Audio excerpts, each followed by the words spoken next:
kenal maka tak sayang, saya mulai dari perkenalan ya. Nama saya Sandy Sujak. Ya, ini foto keluarga kami. Suami ada di ruangan sebelah lagi proses wawancara tesis ya. Kami menikah 25 tahun, dikaruniai 3 putri, yang di samping saya Vania, putri pertama 24, samping papanya Vanessa 18, yang di tengah Valerie 15. Jadi 33 V ya, Victory. Ya, nama gereja kami Victory Church Indonesia. Ya, kami berdoa mereka menjadi putri-putri yang berkemenangan, ya, melayani Tuhan dan sungguh-sungguh mengasihi Tuhan. Nah, saudara, malam hari ini ya saya digerakkan untuk bawa tema ini. Ya, saya percaya ini adalah pesan Tuhan untuk setiap kita. Judulnya sangat menarik. Yuk masuk Godfidence ya. Saudara, Godfidence in influence. Ya, saya percaya yang namanya confidence dan faith itu nggak bisa dipisahkan. Setuju? Confidence, percaya diri. Faith, percaya Tuhan. Jadi confidence dan faith itu Godfidence, saudara. Kita harus punya kepercayaan diri yang benar, saudara, di akhir zaman ini. Karena 90% faktor kerusakan hidup manusia karena masalah identitas. Makanya nama gereja saudara luar biasa. New Identity Church ya. Haleluya.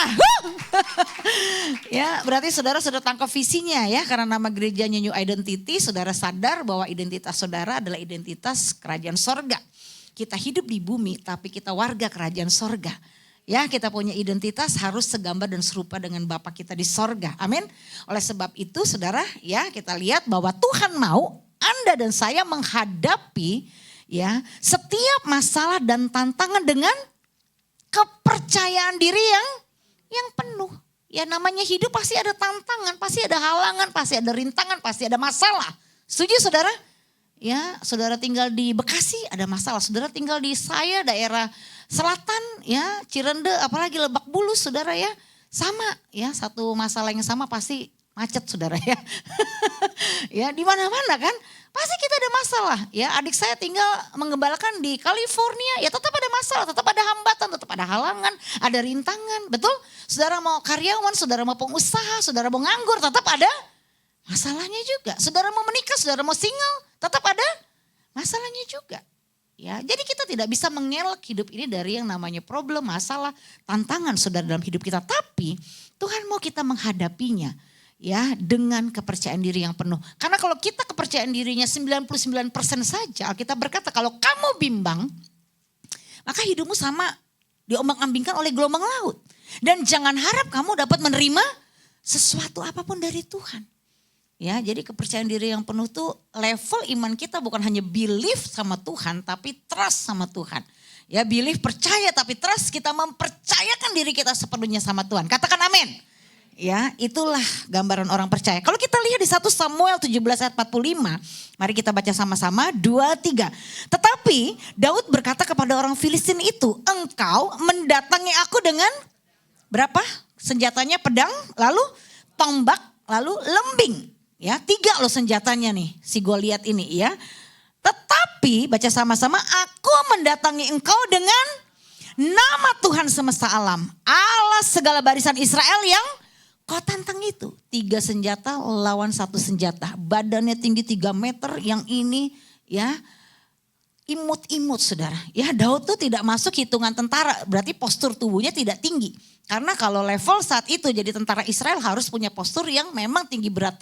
Tingginya itu memenuhi standarnya. Daud tidak memenuhi standar. Dia kecil mungil saudara. Imut-imut. Tetapi dengan satu keyakinan yang penuh dia datang dengan membawa nama Tuhan. Dia bisa mengalahkan Goliat itu. Amin saudara. Berarti di akhir zaman ini masalah yang kau hadapi kau tidak butuh banyak senjata. Kau punya senjata apa? Mungkin kau punya backingan, power, kuasa, hebat. Ya, secara pangkat, secara mungkin titel, kepintaran, pengalaman hidup saudara the best. Tapi kalau saudara tidak datang dengan nama Tuhan, nol, gak ada hasilnya. Amin. Sepintar-pintarnya kita banyak yang lebih pintar. Di atas langit ada langit saudara. Betul tidak? Kalau kita menggunakan senjata-senjata yang tidak di dalam nama Tuhan, maka kita akan sia-sia melawan setiap persoalan hidup kita. Kita gak akan bisa menghadapi badai hidup kita tanpa Tuhan saudara.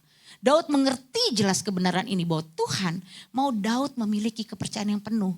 Bahwa hanya Tuhan Yesus yang bisa membekali dia, yang bisa membuat Daud bisa mengalahkan setiap musuh-musuhnya termasuk Goliat. Musuh terbesar sekalipun Daud percaya bersama Tuhan aku mampu mengatasinya. Dia tidak takut, dia tidak bimbang, yang lainnya jiper mundur teratur, Daud malah maju, betul? Ya, saudara kalau menghadapi masalah maju atau mundur? Debt collector datang yang keluar siapa? Ngumpet atau maju? Ya, wah rasanya ini ada yang beberapa datangin debt collector Bu.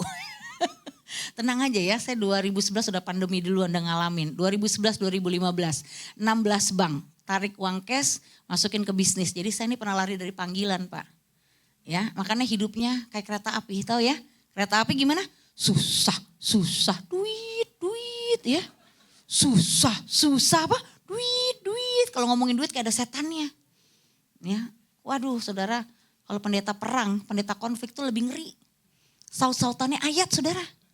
Ya kan, dia tahu ayat, gue tahu ayat, ayo perang ayat, ya kan? Saudara pikir pendeta gak punya masalah? Ya, di posisi kami saat itu, kami sudah khotbah, udah pelayanan, ya tetap aja kami juga ngalamin yang namanya ujian. Ya badai hutang segunung, ya utang yang 400-an juta berkali lipat jadi 800-an juta kami harus bayar 2011 cicilan setiap bulan 15 juta. Gaji dari gereja 3 juta, nah lu mikir deh tuh gimana gaji lu 3 juta, utang lu 15 juta, anak udah 3, nah lo. Ya, kita mau konseling sama konsultan keuangan secanggih apapun. Ada solusinya? Gaji 3 juta atau 15 juta? Belum biaya hidup? Kagak ada saudara. Kalau saya menghadapi masalah itu saya mundur bersama suami. Ninggalin Tuhan gak maju. Mati kita hari ini saudara. Anda tahu kalau punya utang jantung gak bisa berdetak normal. Detakan jantung kayak tadi yang main drum. Ya, sangat lincah ya. Jantungnya jadi kalau tidur di kaca bisa begini jantung. Ya, tidur aja gerak saudara. AC dingin bisa keringetan Pak. Madep kiri, madep kanan. Basah tuh bantal mah. Spray, bener Bu. Pak, ya saya hadapin situasi di mana bayangin 16 bank itu mencecer debt collector datang. Karena di zaman saya belum ada yang namanya pinjol. Kalau sekarang lebih ngeri ya, pinjol kan. Disebar mukanya bisa jadi muka monyet, muka dogi-dogi ya kan. Ini penjahat yang dicari, bayar utang dulu. Nah mungkin kalau saya punya utang hari ini bisa debt collector duduk di belakang, lo jangan khotbah turun dulu. Bisa begitu saudara. Sekarang paparazi di mana-mana, apa yang bisa kita tutupin? Betul tidak? Nah ketakutan saya pada saat itu juga gak main-main saudara. Tapi luar biasa, ada maksud Tuhan di balik setiap masalah kita. Kepercayaan saya diuji, walaupun saya punya masalah keuangan itu bukan salah Tuhan, salah saya. Kami lari di panggilan, kami ngelawan kehendak Tuhan dan akhirnya bukan untung tapi buntung. Ya. Tapi semuanya itu mendatangkan kebaikan ketika saya dan suami merendahkan hati, bertobat dan mencari Tuhan. Tapi karena malam ini sesinya bukan sesi bebas hutang, saya tidak bahas bagaimana saya selesai hutang. Ya, nanti seksi yang lain lagi saudara ya, bagaimana mau bebas hutang dan ada mentoringnya juga saudara kalau mau ikut juga boleh satu waktu karena sekarang udah tutup. Ya tahun depan buka lagi. Ya kami menghandle orang-orang yang punya hutang karena kami dulu pernah punya masalah hutang. It's okay. Problem yang kita alami dalam hidup kita itu bisa menjadi saluran berkat bagi orang lain. Jadi kalau Anda punya problem rumah tangga, problem keuangan ya, problem kesehatan gak usah jaim-jaim saudara. Apalagi nama gerejanya New Identity Church ya kan. Saudara harus punya komunitas yang membawa Anda untuk semakin bertumbuh di dalam problem-problem Anda kepada keserupaan Kristus. Justru masalah itu akan jadi satu visi. Waktu saya punya hutang, saya mau menyerah, saya mau mundur. Itu kalau lihat air di bak, udah mau nyelemin kepala nih saudara ya. Kayak berdoa tuh dalam hati udah pengen begini, Tuhan seandainya besok saya tidur dan gak usah bangun lagi selamanya. Itu kayak begitu posisi saya ya.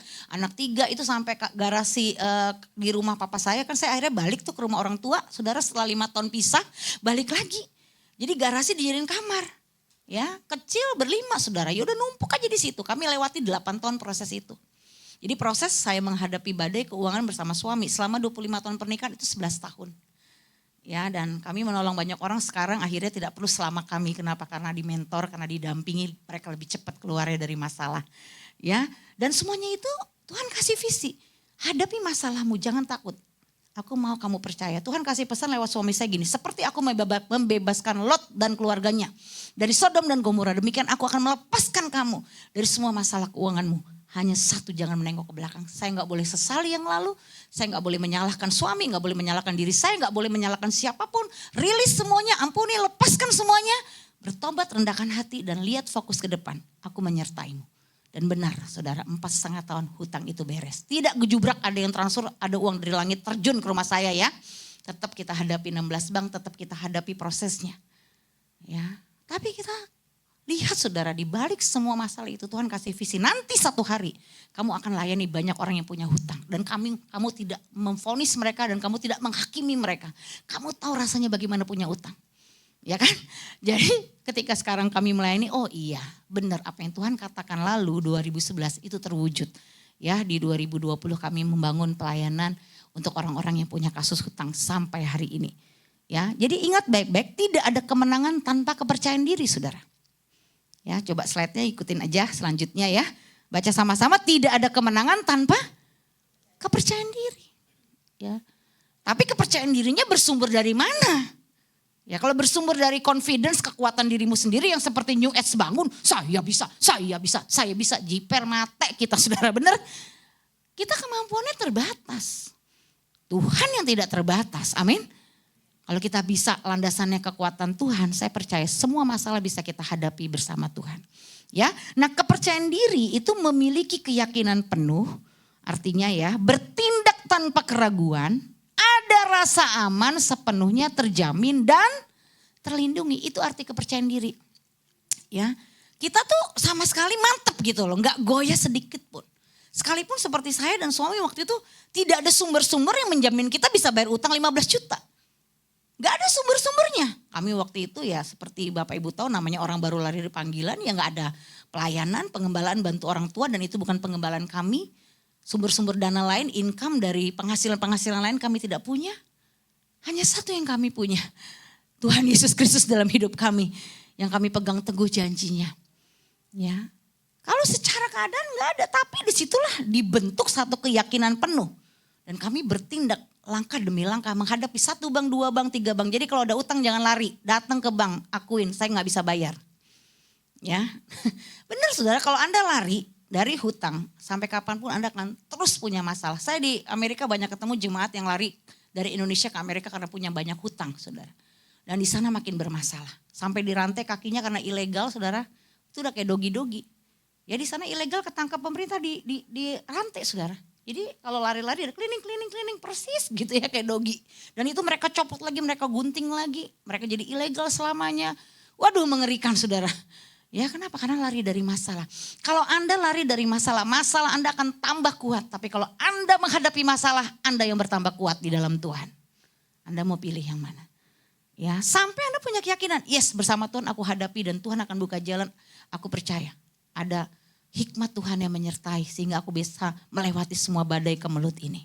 Nah hal pertama dan terutama yang iblis mau hancurkan adalah kepercayaan diri kita. Ya dengan apa? Dengan intimidasi, dengan cemooh, cercaan, hinaan. Orang model kayak lu mana bisa sukses, lu mengaca diri. Lu mah tahu diri, lu tuh siapa?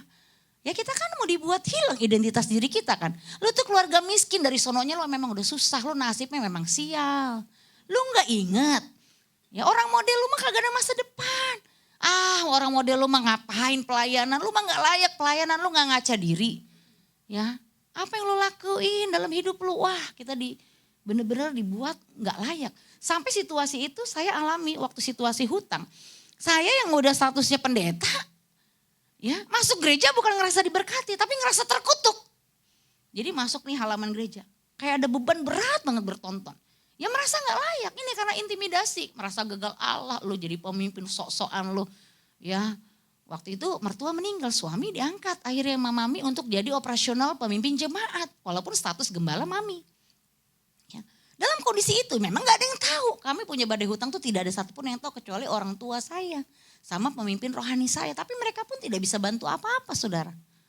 Ya, kami hadapi itu berdua, saudara tahu itu intimidasi iblis begitu kuat pagi siang malam gak layak lo, ngaca diri, model kayak lu sosok pelayanan, munafik lo, wah segala macam saudara ya. Dari dalam diri kami sendiri. Ya kami datang ke sahabat minta tolong bukannya tolong saudara malah dicerca, dihina, makanya sih lo dosa apa sih lo begini, waduh iya gue tahu gue dosa, jangan ditambah-tambahin lagi, pusing gitu ya. Ya ampun saudara itu ya bertubi-tubilah ya. Jadi di situasi tertentu dalam hidupmu bisa saja segala sumber serangan itu datang bukan hanya dari dalam pikiranmu, dari orang terdekatmu, mungkin dari orang yang selama ini mensupportmu tapi dia akhirnya menjegalmu, menusukmu dari belakang. Bisa loh, orang-orang yang dulunya dekat kita, support kita tuh akhirnya jadi malah nyerang kita. Nah situasi itu bagaimana respon Anda? Apakah Anda tetap percaya bahwa Tuhan punya rencana dalam hidupmu, saudara? Nah, hal pertama dan terutama yang harus dipulihkan adalah kepercayaan diri. Ini menyangkut identitas diri kita. Ya, jangan sampai seterusnya iblis menipu kita, saudara. Karena iblis tuh udah nggak ada giginya, dia bagaikan singa tapi ompong. Dia hanya bisa mengaum-ngaum. Ya, tapi udah nggak ada giginya. Kita nggak perlu takut, saudara. Dia nggak bisa menghancurkan kita, tapi tipu dayanya bisa menipu kita. Sehingga kalau kita tertipu dan buka celah, kita bisa hancur sehancur-hancurnya. Makanya sumbernya siapa yang Anda dengar. Masalah kepercayaan diri, siapa yang Anda dengar. Kalau yang Anda dengar perkataan diri Anda atau perkataan orang, apalagi itu tidak sesuai dengan apa yang Tuhan katakan, mati kita, saudara. Buktinya, jutaan umat Israel mati di padang gurun, gak masuk tanah perjanjian. Kenapa? Karena dia melihat musuh yang besar. Terus perkataan dirinya apa? Allah, lu makan kayak belalang. Mana bisa lu ngelawan orang-orang gitu. Orang-orang enak besar-besar, lu mah dimakan. Lu mah gak bisa masuk. Bayangin dari 12 pengintai. Itu hanya 2 loh yang bisa melihat rencana Tuhan, saudara. Dan yang lainnya itu mati. Nah, ini posisi saudara ketika saudara berjuang dan bergumul akan satu pergumulan tertentu. Hati-hati, saudara. Ada yang hidup dan ada yang mati. Betul? Ya, makanya kita mesti belajar sejarah kisah hidup bangsa Israel. Itu menjadi satu pelajaran yang sangat-sangat berharga untuk kita. Sumber yang Anda dengar itu menentukan hidup dan mati Anda. Karena apa yang kita dengar jadi keyakinan kita. Begitu kita dengar suara orang-orang yang memberikan kita racun toksik. Ya, ingat, gak semua besi itu besti. Ada besi yang jadi toksik, saudara. Hati-hati. Ya, nanti saudara harus kembali mensortir apa yang saudara dengar. Apakah yang Anda dengar, yang Anda yakini itu selaras dengan perkataan Tuhan. Karena kalau kita tidak selaras dengan perkataan Tuhan, kita tampung semua perkataan-perkataan yang negatif, perkataan yang toksik, yang melemahkan, yang membuat kita akhirnya mundur dari Tuhan. Maka kita mati di padang gurun, di tengah kondisi masalah kita. Padahal Tuhan mau kita menang. Dan Tuhan sudah memberikan kemenangan itu kepada kita. Ya, jadi masalah umat Tuhan adalah kepercayaan diri yang salah, saudara. Ini masalahnya yang harus dipulihkan. Makanya perlu kita setiap hari merenungkan firman Tuhan itu siang dan malam. Supaya false belief, kepercayaan yang salah dalam hidup kita itu dicabut, saudara. Ya, begitu saya dulu percaya. Karena keluarga saya hancur, maka masa depan saya hancur. Maka hancurlah saya. Saya kan dari 4 tahun papa kan selingkuh, pergi, tidak pernah pulang, ya kan. Jadi saya bertumbuh dalam kepahitan. Ya, puncaknya tuh SMP, papa jemput ke sekolah, papa ajak saya ke rumah, papa saya ada wanita itu, ada anaknya. Ya, jadi wanita yang tinggal sama papa saya itu janda, punya 2 anak. Anaknya perempuan, saya anak perempuan, papa satu-satunya. Karena papa tinggalin saya banyak mengalami kejadian yang benar-benar tuh membuat saya pahit. Salah satunya termasuk diperkosa, dilecehkan waktu saya umur kelas 5 SD. Ya, jadi itu saya udah dendam sama papa saya dari SD. Saya pikir gara-gara papa tidak bertanggung jawab dan meninggalkan saya hancur. Nah, sumber itu saya dengar dari mana? Dari orang terdekat sendiri, nenek saya. Karena dulu mama saya kan bukan Kristen. Jadi waktu itu nenek saya selalu ngomong dari saya kelas 3 SD, Sandy, lihat nih, kamu keluarga aib. Lihat tuh, nanti kalau kamu besar, nenek saya udah bilang begitu, tidak ada laki-laki mau sama kamu. Tuh masuk jadi kepercayaan saya. Dari 3 SD dicekokin. Makannya tuh gara-gara mama kamu murtad sih, kafir sih. Kamu makannya sekarang harus balik. Ya, saya harus dikembalikan gitu ya, keyakinan mama saya dulu. Saya mengerti dan memahami, ya namanya mama saya terus udah istilahnya meninggalkan keyakinannya, berkorban ikut Tuhan, dipandang oleh kacamata keluarga besar mama saya, ya udah berkorban, tiba-tiba kan papa saya yang menyakiti gitu, ngerti ya posisinya, jadi mama saya tuh diserang gitu. Dan akhirnya saya juga ikut, saudara. Jadi 3 SD saya udah punya kepercayaan begini, karena orang tua saya hancur, maka hidup saya hancur. Hancur benar-benar, saudara. Dan itu puncaknya 5 SD, mengalami pelecehan dan itu berlanjut SMP SMA saya masuk ke dunia gelap, saudara ya. Ya free sex, obat-obatan, minuman keras, dugem ya.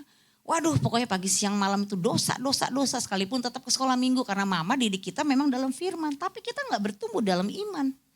Ya, dan juga adik saya kedua, adik saya ketiga dan keempat, saudara. Ya udah gak ada lagi kepercayaan diri. Karena saya memandang apa? Ya memang masa depan saya rusak. Saya kalau dengar yang namanya satu kata aja, keluarga, oh nonsen, gak ada keluarga bahagia. Pasti keluarga nanti ujung-ujungnya apa? Gak ada laki-laki baik, semua laki-laki penjahat. Dulu saya berpikir begitu. Semua laki-laki penjahat. Kenapa? Karena saya lihat papa saya jahat. Ya, dan untuk mengubah itu gak mudah, saudara. Saya harus melepaskan dulu dendam di hati saya, pengampunan yang tulus dari hati saya, baru Tuhan mengubah ya cara berpikir saya bahwa ternyata di dalam Tuhan ada masa depan. Amin. Ya, dan sekarang saya punya masa depan. Saya mendapatkan sosok suami ya yang tidak pernah pacaran, dari 3 SMP jaga tubuhnya, tidak pernah buka baju depan umum. Ya, Saudara, dari 3 SMP berdoa, ya, dan dia percaya akan dapat jodoh dari Tuhan. Ya, dan akhirnya waktu tahu jodohnya itu saya, dia kaget, Saudara ya. Benar, Saudara. Tapi benar, Tuhan itu selalu memberikan yang terbaik.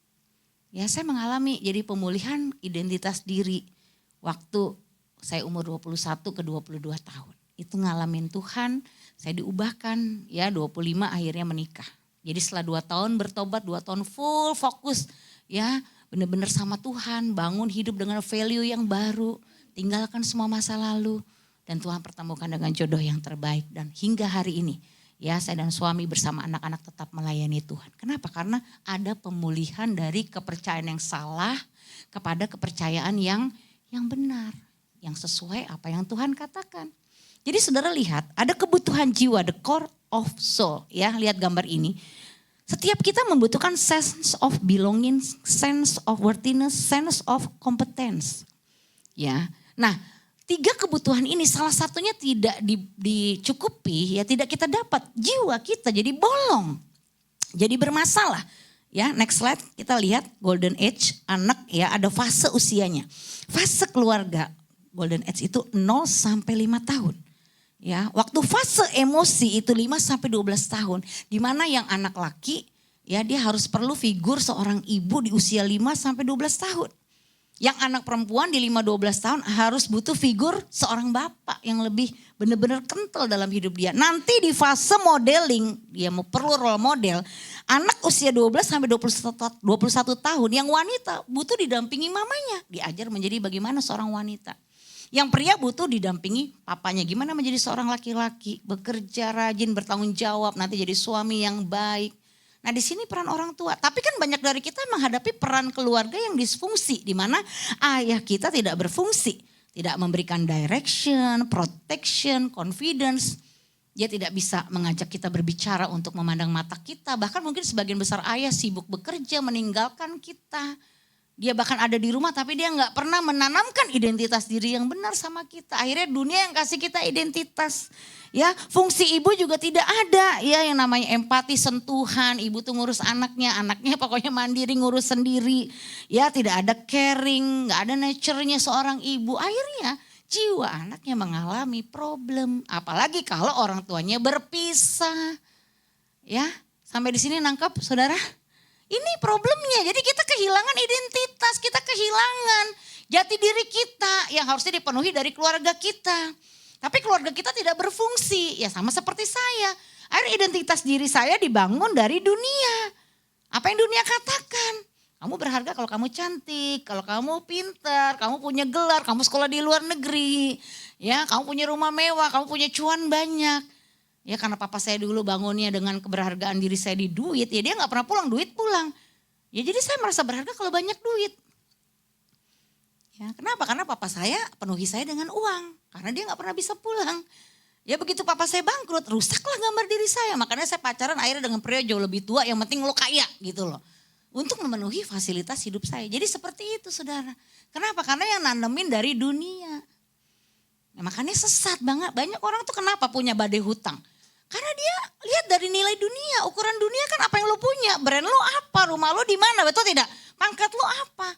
Hancur Saudara, akhirnya kita nggak ada mengada-ngada, itulah orang jadi berhutang. Gaji 5 juta, hidupnya di 15 juta, hutang, stres dia Saudara, bener nggak? Kenapa? Karena lihat tetangga rumputnya selalu lebih hijau, karena lo lihatnya dari jauh. Dia juga ngutang, lu akhirnya ikut ngutang Saudara. Ini kejadiannya nyata karena kita ratusan menangani orang-orang. Ini karena identitas diri yang salah. Banyak orang akhirnya kena badai hutang. Sama, menikah juga gitu kalau identitas diri belum pulih. Semua masing-masing tujuan menikah apa? Pengen bahagia. Lu bayangin, lu gak bahagia, menikah dengan orang gak bahagia yang sama-sama ingin mencari kebahagiaan. Yang lama, yang ada bukan bahagia, jadi gila. Benar gak Saudara? Berantem pasti. Karena menikah memang bukan untuk bahagia. Ya kalau kamu belum bahagia makanya jangan menikah. Jadilah bahagia dulu baru menikah supaya kamu bisa mengalirkan kebahagiaanmu. Intinya menikah itu bukan saling mengambil tapi saling memberi. Nah itu kan gak diajar saudara. Jadi pahamnya dari dunia. Ya, sosmed bahkan kita pakai ukuran untuk menjadi patokan kebahagiaan. Ya, jempol kita ini perlu bertobat saudara. Kebanyakan scrolling hidup lu stres benar. Akhirnya apa? Saudara gak punya identitas diri yang kuat dalam Tuhan. Saudara rapuh, saudara bisa cepat stres sebanyak-banyak lihat sosmed. Ya, iya, ini jempol harus diarahkan kepada pengertian yang benar. Apakah yang kita lihat, yang kita dengar itu memulihkan identitas kita, keyakinan kita. Jangan kebanyakan lihat sosmed, akhirnya iman lu jadi kendor sama Tuhan. Doa jadi malas, pikirannya cuan-cuan, duit, gimana caranya gue bisa beli ini, beli itu. Nah mendingan gak usah punya sosmed, betul tidak? Karena itu bisa membangun, bisa juga meruntuhkan. Ada orang yang gak kuat iman ya, dia malah stres saudara. Dikit-dikit sensitif, jadi baperan. Ya lihat, jadi akhirnya banyak anak apa? Merasa tidak aman ya, tidak hidup dalam, dia hidupnya apa? Dalam ketakutan. Ya lalu apa? Kesakitan dan kemarahan, memiliki apa? Problem emosi, gampang atau cepat marah, mudah tersinggung, minder, merasa tertuduh, merasa tidak layak, tidak berharga. Ya, kerusakan gambar diri, merasa tidak berharga, haus pujian. Ya, lalu takut dikritik, takut gagal. Kegagalan adalah akhir dari hidup, akhirnya bundir, mati bunuh diri. Terjadi saudara kecewa, marah, frustasi. Gara-gara putus cinta bunuh diri. Ya kejadian begitu kan hari-hari ini banyak saudara. Makanya kalau kita gak kuat iman saudara, hal-hal ini bukan hanya terjadi di luar gereja loh. Kita nih loh yang di dalam gereja juga bisa mengalami kefrustasian seperti ini. Makanya kita harus bertumbuh dalam iman kita. Iman bicara keyakinan, betul tidak? Nah masuknya dari mana? Dari pendengaran. Karena iman timbul dari pendengaran akan firman Tuhan. Makanya setiap hari otak kita, cara berpikir kita harus diubahkan. Makanya kata bertobat itu artinya metanoia. Artinya apa? Berubah pola pikir setiap hari. Bertobat itu bukan hanya sekali. Kita menghidupi firman setiap hari. Diubahkan semakin selaras serupa dengan Kristus. Itu goal hidup kita. Amin. Semangat? Iya saudara. Jadi nah ada dua kepercayaan diri. Yang pertama kepercayaan diri yang kerendahan. Ya Keluaran 4 ayat 10 lalu kata Musa kepada Tuhan. Baca sama-sama. Tuhan aku tidak pandai bicara. Dahulu pun tidak dan sejak engkau berfirman kepada hambamu pun tidak. Sebab aku berat mulut dan berat lidah. Ini kepercayaan diri yang downgrade. Ya, orangnya minder. Ya terjadi juga di Yeremia kan. Sebelum aku membentuk engkau dalam rahim ibumu, aku telah mengenal engkau. Dan sebelum engkau keluar dari kandungan, aku telah menguduskan engkau. Aku telah menetapkan engkau menjadi nabi bagi bangsa-bangsa. Maka aku menjawab, Tuhan sesungguhnya aku tidak pandai berbicara. Sebab aku ini masih muda. Banyak loh anak Tuhan tuh gak bisa efektif maksimal dalam melayani Tuhan. Bukan karena Tuhan tidak mau pakai dia. Dia yang menolak panggilan Tuhan. Dia yang menolak untuk Tuhan mau dia maju. Nih kalau saya minder dalam keadaan saya bertobat, saya minder banget. Saya tuh dulu ngelihat diri saya sendiri aja udah najis, saudara, merasa kotor, merasa jijik. Ya, saya tuh ngelihat diri saya lo najis, dan lo kotor, lo sampah, lo gak punya masa depan. Saya aja memandang diri saya seperti itu. Jadi Anda bisa bayangkan waktu saya bertobat, saya tuh masih dalam keminderan. Masa iya sih orang seperti gua layak gitu? Terus saya diberi kesempatan melayani. Masa sih layak? Dulu saya pelayanan pertama tuh antar jemput Pak, Gojek. Ya, pelayanan saya pertama tuh Gojek, antar jemput anak sekolah minggu dari geng to geng. Di Bekasi, di Galaksi sini, kita dulu punya pelayanan sekolah minggu tuh 12 cabang saudara. Dari 1 ke 12. Ya, benar, busuk datang jemput-jemput bawa. Dan ibadahnya nggak di gereja seperti ini, dari rumah ke rumah. Jadi ada satu rumah yang dipakai, cabang sini, kumpullah 20 anak, cabang sana 30 anak. Seperti itu saudara. Wah saya sempat minder. Waktu disuruh pertama kali misalkan pimpin pujian, waduh bisa keringetan saudara kira saya bisa langsung ngomong kayak hari ini. Wah saya juga minder, masa iya sih? Ya belum lihat lirikan mata, bener gak tuh si Sandy tuh jangan-jangan sesat tuh bertobat, bener gak dia? Kan ada orang-orang yang mencemooh, merasa ngelihat hidup masa lalu saya seperti itu. Saya pernah mimpin komsel semua dilawat Tuhan saudara ya. Sampai inner healing, pelepasan, saya dibilang sesat saudara. Aduh terluka, yang ngalamin juga kok gini ya dalam Tuhan ya. Bener saudara, saya juga gak langsung seperti hari ini. Ya, atau yang kedua kepercayaan diri yang ketinggian. Ada nih over pede ya. 2 Tawarik 12 ayat 1. Rehabeam beserta seluruh Israel meninggalkan hukum Tuhan ketika kerajaan menjadi kokoh dan kekuasaannya menjadi teguh. Hati-hati saudara kalau kita udah dipromosi Tuhan, kita udah pede, ya gue udah jago pelayanan Allah, WL, singer, musik, ala khotbah gampang lah. Gue udah sering kok, nah ini over pede. Akhirnya mengandalkan kekuatan sendiri, ini juga bahaya saudara. Ya, di Wahyu 3 ayat 17 berkata, karena engkau berkata aku kaya dan aku telah memperkayakan diriku dan aku tidak kekurangan apa-apa. Dan karena engkau tidak tahu bahwa engkau itu apa? Melarat, malang, miskin, buta dan telanjang. Ya ternyata waktu dalam pelayanan pun saya pernah over pede, merasa mampu. Wah habis saudara. Ya diproses juga, salah satunya itu badai hutang itu memproses kesombongan saya. Merasa mampu, saya gak respect suami, dibentuklah akhirnya. Ya sifat dan karakter saya, gimana menjadi seorang istri yang tunduk. Wah itu berproses lama sekali saudara, tidak mudah. Sekali lagi tidak mudah, khotbah, ngomong itu gampang. Tapi praktek itu perlu kerendahan hati total. Betul tidak saudara? Iya ngomong mah gampang. Saya dulu juga khotbah istri-istri tunduk sama suami. Gampang ngomong. Betul saudara? Tapi praktek. Saya sendiri aja nanduk, nyeruduk. Makanya saya bertobat saudara. Ya, ngecap tuh gampang. Tapi praktek itu gak segampang ngomong. Gak begini nih. Kalau kita praktek gak kayak ngebalikin tangan. Ini pindah jam aja saya biasa pakai kiri. Saya pakai kanan gak gampang saudara. Coba pindahin jam saudara. Dari kiri ke kanan atau kanan ke kiri. Gak gampang. Apalagi habit kita, kebiasaan kita. Paradigma kita yang sudah berakar berpuluh-puluh tahun mungkin dari kita lahir. Udah dibawa dengan pola asuh yang seperti itu. Kita harus berubah, menyelaraskan pikiran kita, perasaan kita, perkataan kita, perbuatan kita kepada Kristus. Itu kalau gak ada kerendahan hati total gak bisa saudara. Amin. Makanya Tuhan hanya bisa memulihkan orang-orang yang rendah hati. Ya Tuhan mau malam hari ini pesannya apa? Tuhan mau kita bangun kepercayaan diri yang benar. Yang pertama, bukan dari hal yang lahiriah. Katakan bukan dari hal yang lahiriah. Ya, kepercayaan diri itu bukan apa yang kamu bisa andalkan dari diri kamu. Hebatnya kamu, jagonya kamu, pengalaman kamu, pangkatnya kamu, duitnya kamu ya. Atau apa, wah segala macam lah fasihnya kamu atau skillnya kamu. Ya, Paulus dia juga ngalamin kan. Dulu ku anggap semua itu sebagai satu kebanggaan. Tapi sekarang ku anggap sebagai sampah. Hanya satu yang ku kehendaki itu mengenal Tuhan. Amin. Ya, yang kedua. Ya, kepercayaan diri yang benar bukan pada perbuatan dan kekuatan kita. Perbuatan dan kekuatan kita itu terbatas. Kita mau buat baik, banyak cacatnya. Hanya perbuatan Yesus di kayu salib bagi kita yang tidak ada cacatnya. Perbuatan kita masih banyak cacat ya betul? Makanya kita harus pandang perbuatan Yesus bagi kita di kayu salib. Ketika kita berfokus kepada darah Yesus, di situ kita tahu bahwa sumber kekuatan kita hanya salib Kristus. Makanya anak Tuhan yang sering-sering, setiap hari, setiap saat merenungkan salib, hidupnya tidak akan pernah tergoncangkan saudara. Karena di balik salib itulah ya, di dalam kekuatan salib itu, pengorbanan Yesus, penebusan Kristus itu yang memampukan untuk kita bisa tetap berdiri. Dan kita jatuh, kita bangun lagi, kita jatuh, kita bangun lagi karena kita melihat kepada salib Kristus. Yang ketiga, ya sadar penuh akan keunikan kita.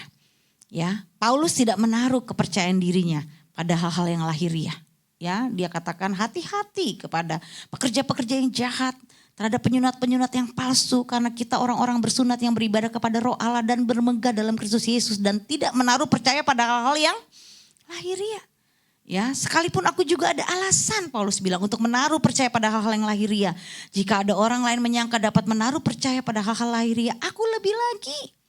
Ya, dia punya pengalaman yang hebat, yang luar biasa di masa lalunya.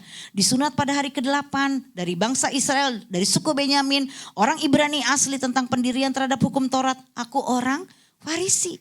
Tentang kegiatan aku penganiaya jemaat. Siapa yang gak tahu Paulus saudara ya. Tentang kebenaran dalam mentaati hukum Taurat. Aku tidak bercacat. Wah, dia pelaku saudara. Ya, tetapi apa yang dahulu merupakan keuntungan, keberhargaan, ya, kebanggaan bagiku, sekarang ku anggap rugi karena pengenalan akan Tuhan Yesus. Paulus menaruh kepercayaan dirinya pada pengenalannya akan Allah. Makanya poin dari new identity adalah, apakah saudara sungguh-sungguh mengenal Allah? Karena hanya umat yang mengenal Allah yang akan tetap kuat dan akan bertindak di akhir zaman ini. Kalau kau tidak mengenal Allah, maka identitasmu kembali kepada identitas dunia saudara. Filipi 3 ayat 10, yang kukehendaki ialah mengenal Dia dan kuasa kebangkitannya dan persekutuan dalam penderitaannya, di mana aku menjadi serupa dengan Dia di dalam kematiannya.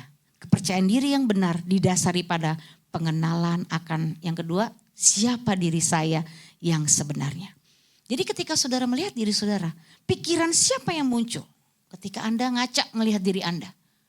Jangan ada yang ngomong di dalam benak Anda, jelek lo, pesek lo, sipit lo, hitam lo, goblok lo, tolol lo. Apakah masih seperti itu? Atau ketika Anda ngaca, kamu tuh gambarnya Allah. Kamu tuh berharga dan mulia di mata Tuhan. Sekalipun ya bla bla bla, hidungmu pesek, matamu ya gak ada kelopaknya. Tapi kok tetap berharga. Kulitmu mungkin hitam yang dibilang orang ya gak glowing. Tapi kok tetap berharga. Mungkin pendidikanmu kok cuma tamatan SMP. Ya SMA aja belum gitu ya. Kan banyak ya kan orang lumpuh karena apa? Melihat keadaan dirinya kan. Coba kalau Anda ngaca apa yang bunyi di hati Anda? Apakah Anda bangga karena Anda dasarnya Anda segambar dengan Allah? Ya, saya lihat banyak orang cantik merasa kurang cantik. Dipermak sana, dipermak sini, makin jelek saudara, makin aneh. Akhirnya frustasi saudara. Ya udah kadung gimana udah dirubah-rubah. Ya, udah pinter kurang pinter, udah kaya kurang kaya. Akhirnya hilang semua hartanya saudara. Kenapa? Karena kurang. Ya lama-lama kurang ngajar saudara. Ya kalau kita makanya dirusak oleh faham. Ya, yang namanya dunia ini kita selalu merasa akhirnya gak pernah cukup. Apa yang kita punya di tubuh kita ini selalu kita rasa kurang terus. Ya, kita perjuangkan untuk mencapai standar dunia, akhirnya kita stres saudara. Makanya kalau saudara ngaca, ayo katakan sama dirimu, hai diriku, kamu itu gambarnya Allah. Amin. Kamu berharga dan mulia di mata Tuhan. Tidak peduli apapun kata orang, kamu jelek, kamu kere, kamu miskin, kamu goblok, kamu tol, tapi kamu gambarnya Allah. Amin. Iya saudara, kalau dikasih kepercayaan melayani siap komandan gitu.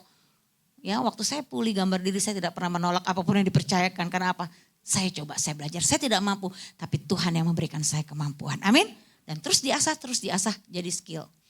Ya minimum dari kita punya satu produk, satu skill dalam hidup kita. Kembangkan itu untuk kemuliaan nama Tuhan. Amin.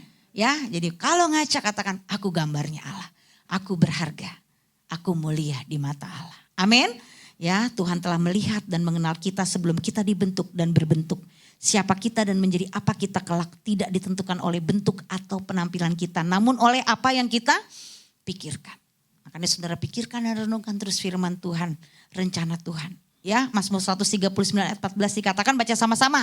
Aku bersyukur kepadamu oleh karena kejadianku dahsyat dan ajaib. Ajaib apa yang kau buat dan jiwaku benar-benar menyadarinya. Waktu kau merasa minder, aku bersyukur kejadianku dahsyat dan ajaib.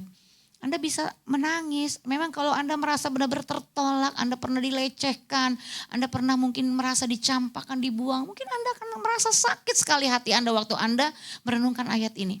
Saya merenungkan ayat ini pernah sampai pernah teriak begitu saudara. Hanya karena merenungkan ayat ini.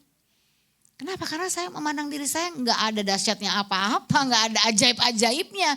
Gue anak sial, bahkan saya selalu menyesal kenapa saya dilahirkan di dunia ini. Ya, dan kalaupun saya dilahirkan ke dunia ini, kenapa saya mesti ada di keluarga ini? Saya dulu marah sama Tuhan, menolak hari kelahiran saya benci diri saya. Makanya masuk roh bunuh diri saudara. Saya mencoba untuk bunuh diri berapa kali. Ternyata endingnya juga saya tahu mama saya mau gugurkan saya dari kandungan, berkali-kali minum obat-obatan saudara. Jadi waktu saya baca ayat ini, apa jauh sekali dengan kenyataan yang saya alami, apa dahsyatnya, apa ajaibnya. Tapi ini Tuhan yang bilang kejadianku dahsyat dan ajaib. Hancur hati saya waktu saya baca ayat ini saudara. Tuhan pulihkan jiwa saya yang bolong, jiwa saya yang terobek-robek. Ya dan saya bisa melihat diri saya di pemandangannya Tuhan. Aku dahsyat dan ajaib dan jiwaku benar-benar menyadarinya. Saudara akan alami itu ya kalau saudara bersekutu dengan Tuhan. Bahkan mata Tuhan itu melihat selagi aku bakal anaknya tadi dalam keadaan mama saya mau buang saya, mau gugurkan. Ya Tuhan melihat saya. Dan dalam kitabmu semuanya tertulis hari-hari akan dibentuk sebelum ada satu pun daripadanya. Kesimpulannya saudara, semakin saya mengenal Allah, semakin saya mengenal siapa diri saya. Bukan pada hal-hal yang lahiriah, namun pada pengenalan akan Allah. Amin. Yuk kita bangkit berdiri. Saya ingin ajak saudara confess. Anda bisa screenshot. Ya. Nanti Anda print, taruh di kaca di mana Anda ngaca. Pagi baca yang ini, saya akan kasih 3 statement deklarasi. Ya, ini menjadi bekal untuk saudara praktekkan, afirmasikan. sebutkan, ya mungkin bisa ganti dengan nama Anda, akunya diganti nama. Bisa saudara, ya supaya apa? Saudara benar-benar punya new identity di dalam Tuhan. Amin. Bukan Anda yang lama, tapi Anda yang sudah menjadi ciptaan baru di dalam Kristus Yesus. Baca dengan suara yang keras ya. Siap semuanya? Yes, 2, 3. Identitasku sesungguhnya, kejadianku dahsyat dan ajaib. Identitasku tidak ditentukan oleh apa kata orang. Identitasku sudah ditetapkan oleh Tuhan sebelum aku lahir. Hidupku ada di dalam rencana Tuhan yang sempurna. Dia tidak pernah salah di dalam merencanakan dan rencananya tidak pernah gagal. Identitasku sesungguhnya, aku bukanlah apa kata orang. Aku bukan dibentuk oleh situasi. Aku adalah anak Allah. Kejadianku sempurna di tangan Tuhan dan takdirku sempurna di dalam kedaulatannya. Aku diciptakan dengan tujuan yang baik untuk melakukan pekerjaan yang luar biasa. Hidupku tidak ditentukan oleh apa yang direncanakan dunia. Hidupku ditentukan oleh kuasa kasih-Nya yang sempurna. Identitasku sesungguhnya, identitasku adalah panggilan hidupku. Identitasku adalah karuniaku. Identitasku adalah bakatku. Identitasku adalah talentaku dan aku mau hidup di dalam identitasku. Identitasku adalah serupa dan segambar dengan Allah. Identitasku adalah gambaran Kristus yang sempurna. Pejamkan matamu saudara, pejamkan. Saudara simpan baik-baik. Siapa diri Anda yang sebenarnya? Kalau Anda ditanya, siapa kamu? Apa yang akan Anda jawab? Miliki identitas yang baru di dalam Kristus. Waktu Tuhan bertanya kepada saya, Sandy kamu pikir kamu siapa? Saya selalu menjelek-jelekan diri saya sendiri. Saya merasa diri saya kotor, gak layak, najis, sampah. Ketika Tuhan tanya, kamu pikir kamu itu siapa? Saya gak bisa jawab, saya hanya tertunduk. Air mata saya mengalir, saya gak tahu Tuhan. Saya gak tahu siapa diri saya. Yang saya ingat hanyalah hal-hal yang menyakitkan di masa lalu saya. Hal-hal yang membuat saya trauma, hal-hal yang membuat saya pahit, dendam, benci. Dan hati saya semakin penuh dengan luka saudara. Saya ingin membuktikan diri saya hebat, saya bisa, tapi saya rapuh, akhirnya saya frustasi. Saya ingin mencari pengakuan dari orang lain, pujian dari orang lain, cinta, kasih sayang dari orang lain. Tapi akhirnya saya tidak menemukan itu, malah saya disakiti lagi. Sampai saya mengalami Yesus hadir dalam kehidupan saya. Hari ini identitas dirimu yang sebenarnya ada ketika kau mengenal siapa Tuhan Allahmu. Goliat sebesar apapun masalah dalam hidupmu, kau akan berani menghadapinya kalau kau mengenal siapa Allahmu. Datang kepada Dia saudara. Biar Tuhan sembuhkan, Tuhan pulihkan. Biar kau dapat melihat dirimu seperti Tuhan melihatmu. Irama Shandara Bakarabalaya. Biar Roh Kudus menjamah hatimu malam ini. Membebaskanmu dari setiap traumamu, dari setiap kepahitanmu, sakit hatimu. Mungkin selama ini kau merasa hidupmu dicampakkan, dihina, direndahkan, dipermalukan, dicemooh. Biar hari ini Tuhan memulihkan kepercayaan dirimu yang utuh di dalam Tuhan. Irama Shandara Bakarabalaya Rama Shandara Bakaraba. Uri Bakarabalaya Rama Shandara. Biar hatimu pulih, biar traumamu sembuh saudara. Kau hanya mendengar apa yang Tuhan katakan tentang dirimu. Bahwa kejadianmu dahsyat dan ajaib. Dan jiwamu benar-benar menyadarinya. Kau sungguh-sungguh kau ingin dipulihkan dari kepercayaan dirimu yang salah. Sehingga ada identitas Kristus dalam hidupmu. Kau boleh angkat tanganmu dimanapun kau berdiri. Tuhan, aku sadar Tuhan bahwa kejadianku dahsyat dan ajaib Tuhan. Aku mau bangkit dari kegagalanku Tuhan. Aku tidak mau Tuhan diperbudak oleh intimidasi, oleh ancaman, oleh ketakutan. Tapi aku mau pulih Tuhan. Biar malam hari ini kasih Kristus memulihkan hidupmu. Kau yang angkat tangan, sembah Dia. Yes, Tuhan melawat hidupmu satu persatu. Tuhan pulihkan luka-lukamu. Setiap sayatan dalam jiwamu. Ada beberapa di antara saudara kau begitu minder. Kau tidak punya kepercayaan diri yang penuh. Kau selalu menolak setiap dipercayakan sesuatu. Baik dalam pelayanan, baik dalam pekerjaan. Kau minder. Atau ada di antara saudara kau yang sangat percaya diri tapi kau over pede. Kau mengandalkan kekuatanmu dan akhirnya kau frustasi. Kau capek dengan hidupmu. Dirabah Shandara Bakarabal hari ini. Lihat Yesus. dialah identitas dirimu. Saat kau mengenal siapa Yesus, kau akan mengalami identitasmu baru di dalam dia. Irabasyandara bakarabala ya rabakarabala ya rabasyandara. Uribakarabala ya rabakarabala ya rabasyakara takuraba. Aku dipulihkan Tuhan, aku disembuhkan Tuhan. Kaulah sumber hidupku Tuhan. Irabasyikidara ya rab. Dengar apa yang Tuhan katakan. Irabasyandara, kau berharga anakku. Kau diciptakan segambar dan serupa dengan aku. Aku yang menciptakanmu. Engkau bukan produk yang gagal. Kau produk unggulan. Karena kau buatan tangan Allah. Allah menciptakanmu dengan maksud yang mulia.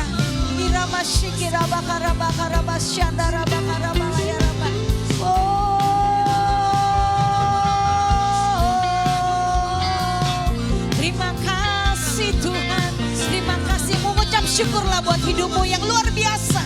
Lepaskan pengampunan atas orang-orang yang sudah mencelamu, mencemoohmu, merendahkanmu, menghinamu. Lepaskan berkat atas mereka.